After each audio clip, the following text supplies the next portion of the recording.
Det er vigtigt, at Danmark er et af de lande, der går forrest. Vi har forudsætningerne for det, og danskerne forventer, at vi ret hurtigt får omstillet til mere vedvarende energi.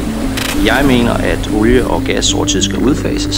Sværere og mere kompleks bliver det selvfølgelig, når man spørger, hvornår og hvordan. Hvad er liv? Hvad er ansvar? Kære Dan Jørgensen, det er på tide at sige fra.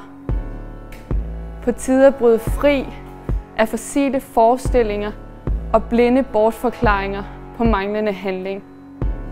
På tide at trykke på stopknappen. Stop oliejagten i Nordsøen.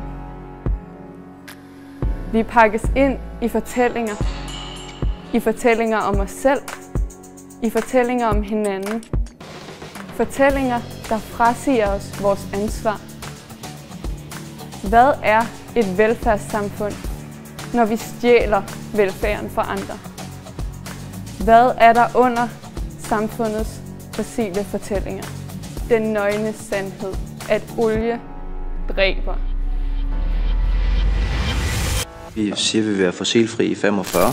Der jo ligger noget indbygget paradoksalt i, at der gives tilladelse til længere end 50.